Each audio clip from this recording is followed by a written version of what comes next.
What if I told you the world's biggest social media company built its empire by turning your kid into a lab rat?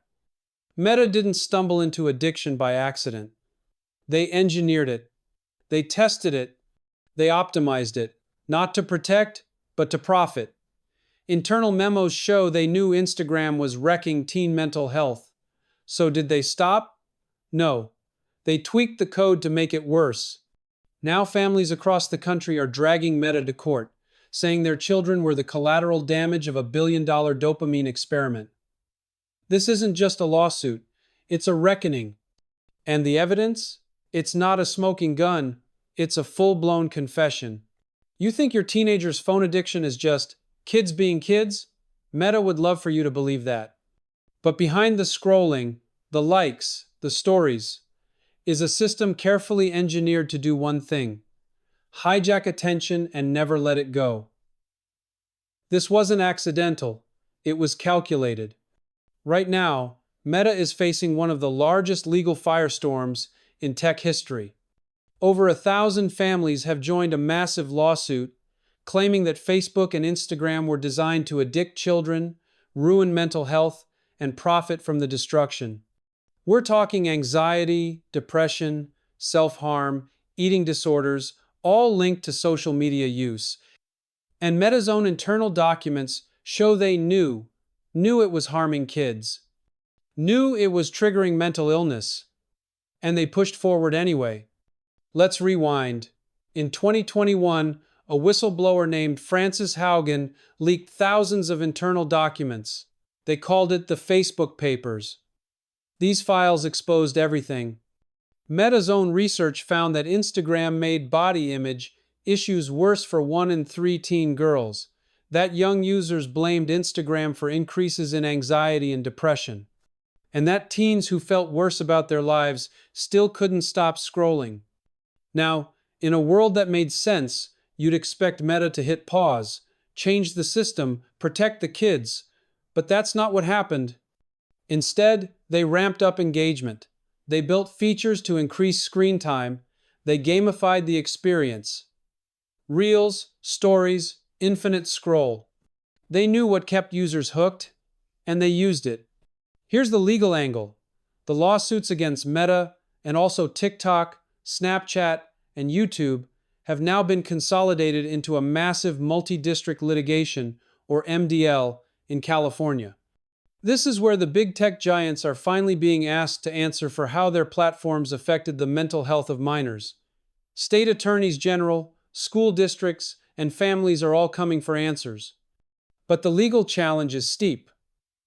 Section 230 of the Communications Decency Act protects platforms from being liable for user-generated content.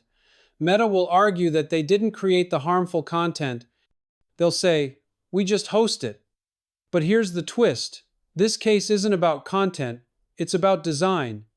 Plaintiffs argue that Meta intentionally created addictive algorithms, manipulated notifications, and used behavioral science to keep kids online longer than ever.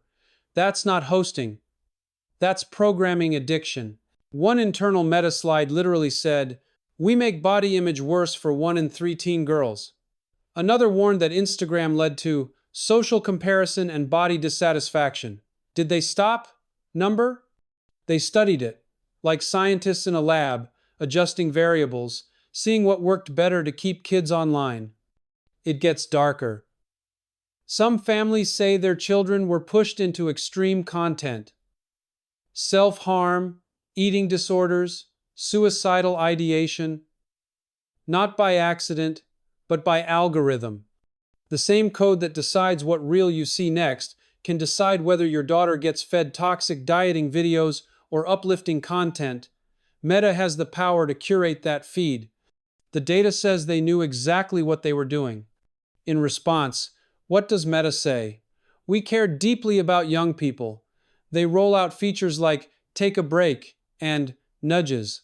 Sounds nice, right?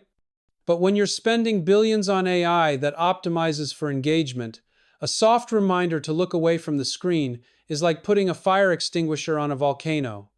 The legal strategy now is clear. Meta wants to delay, deflect, and downplay. Their lawyers are fighting to dismiss claims, to limit discovery, and to keep executives from testifying. But the plaintiffs aren't backing down. These families are demanding accountability, transparency, and structural change. They're asking the courts to recognize that these products are not neutral tools. They are engineered experiences, built to maximize engagement, no matter the psychological cost. This is bigger than just one company. If this litigation succeeds, it could reshape how social media is regulated, how algorithms are designed, and how companies are held accountable for the harm they cause. And if it fails? We keep pretending these platforms are playgrounds, not pipelines for profit. So the question is, how many more kids have to suffer before the system changes? How long do we let billion-dollar companies treat mental health like collateral damage? This lawsuit might finally give us the answer, or at least the fight to get one. Stay tuned. Because if Meta loses, the entire tech industry might finally be forced to face what it's built. And if they win, well, you know how this story ends. We've seen it before. Same damage, different name, same kids, no justice.